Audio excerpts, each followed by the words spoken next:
Hello and welcome to my channel where I explore all things arts and crafts related. Now in today's video I'm going to be doing some sketchbook ideas that I got from Pinterest. Now they're supposed to be aesthetically pleasing and quite easy to do. Let's see, shall we? So here on the screen is going to be the first Pinterest sketchbook idea that I'm going to try and recreate. Now I have used similar colours to that on the pin just because I really like turquoise. So you start by dividing the page into a grid using wavy lines, and this will help create the unique shapes of the flowers once it's all complete. The next stage is to draw a circle in each of the sections and then draw a petal design coming from them one by one. Then you work your way all around each flower and then each block in turn. I found doing the petals on the opposite corners and then filling them in between just to help give a little bit of regularity to each flower. This was a relatively quick sketchbook idea to do and definitely gives off a visually pleasing result. So I'm happy with that.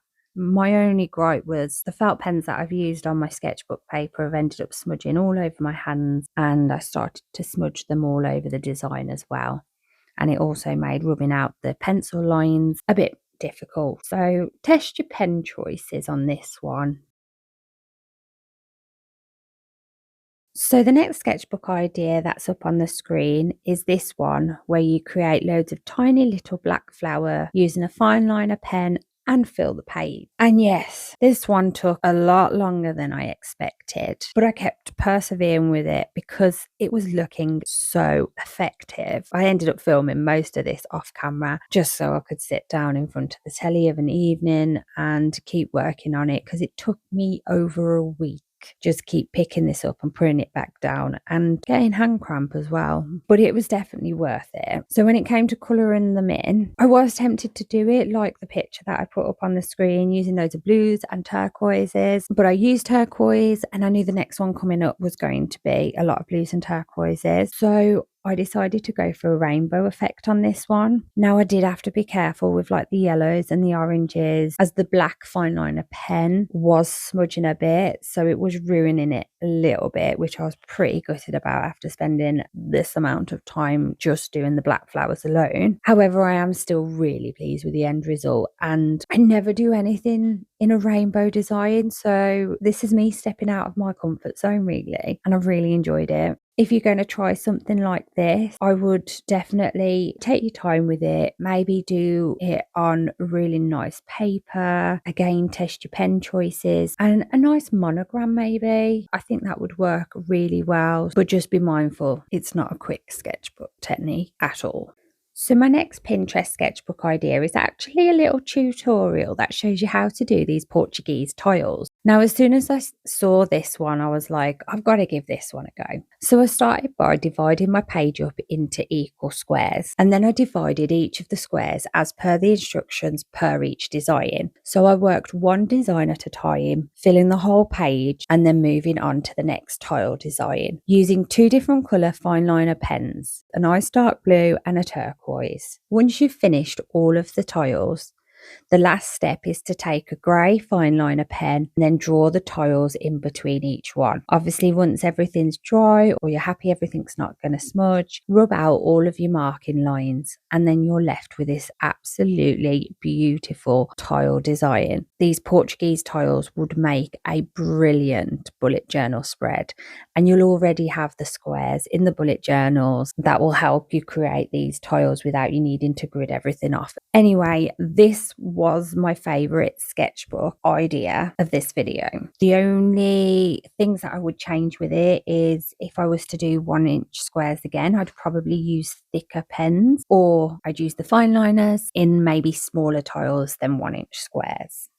And so for my final Pinterest sketchbook idea, I'm going to be bringing out the watercolour paint and trying to recreate this really fun, colourful circle design. So you start by drawing with pencil 2 sets of nesting circles. Now these circles don't have to be equal in diameter. it's probably better if you make them as wonky and as wibbly wobbly as you can, and that just creates a bit more fun and dimension to the whole image. And once you've completed your circles, the next step is to paint lots of little lines going out between each of the nesting circles, starting with the lightest colour in the middle. So one nesting circle is starting with yellow and the other nesting circle is starting with green, and then just keep adding another colour like orange and red and the pinks and the purples to create a gradient effect going out. Now, because I'm only in quite a small sketchbook, I didn't get as many rings as this Pinterest idea. So I think for this design, my advice would probably be a bigger page for this one would probably work really well, and fill it. I washi taped the edge around this one to create a neat look, just like I did all the other Pinterest ideas.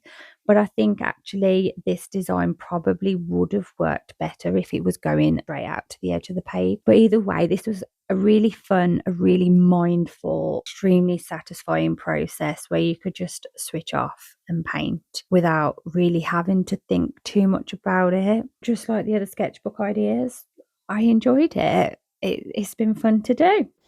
And here is a quick flick through of the final finished pages. So I've really enjoyed doing this video today. 4 sketchbook ideas for you. So let me know in the comments which one is your favourite and would you give it a try. And also if you'd like to see me do more things like this and more sketchbook ideas. Now thank you for watching. I hope you've really enjoyed this video. Don't forget to like and subscribe to see more. Bye bye.